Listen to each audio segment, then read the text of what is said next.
Were you there for that Australia trip where Juventud Guerrera went nuts? Yeah, bro. I was right in the lobby when all this happened, and I was with a couple guys, and we were sitting there eating lunch, and we saw all this. Just, I mean, Hoovy was going nuts, butt ass naked out in the patio. So we're inside the hotel, and when I tell you we stayed in 5-star hotels when we were with WCW, these were cream of the crop hotels, man.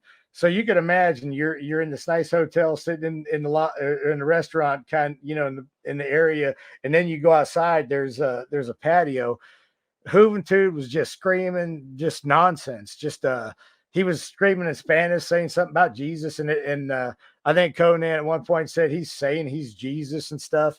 And I kept telling the guys, I'm like, Fit Finley was there, and I said, why don't we just like, you got a bunch of us big guys there, why don't we just jump on him?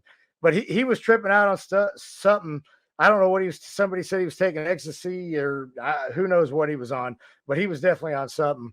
And I just keep remembering what, like, I just wanted to go out there and knock his ass out.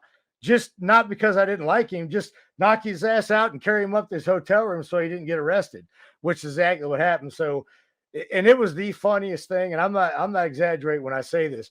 When the cops came up there, man, they were trying to grab him. Nobody could get a hold of him. He was like a greased pig, dude.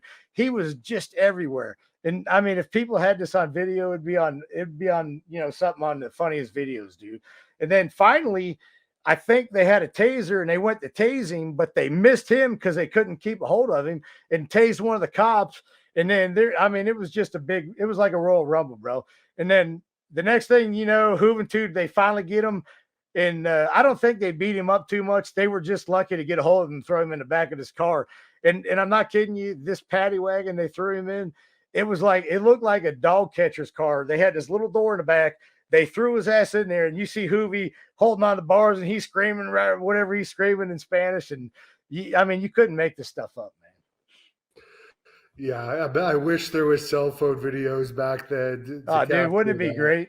Yeah, I wrestled him and had a very bad experience wrestling him. Let Um, me ask you this: when you wrestled him, was it all? It was all about him, right?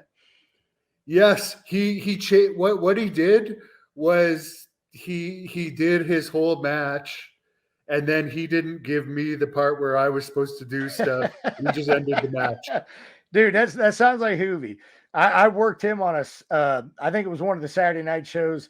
I worked him in Michigan one night, and Saginaw, Michigan. I'll remember this. And backstage, everybody's telling me, don't let him take everything. You're gonna have to take some of the match.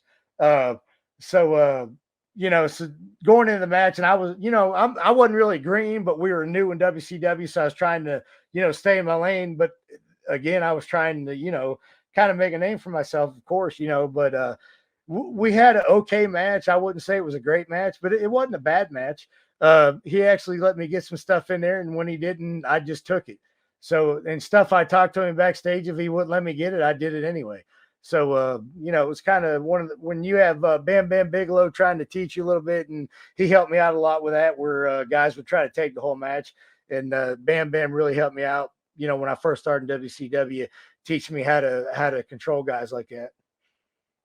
Yeah, with me, it was supposed to be a near fall, and he just like took the pin, and there was a lot more to the match. And it's like, okay, Jesus. we're gonna Yeah, do well, that. and sometimes I get pissed off because they act like it's a language barrier, but it's not as much as a language barrier as they lead to believe.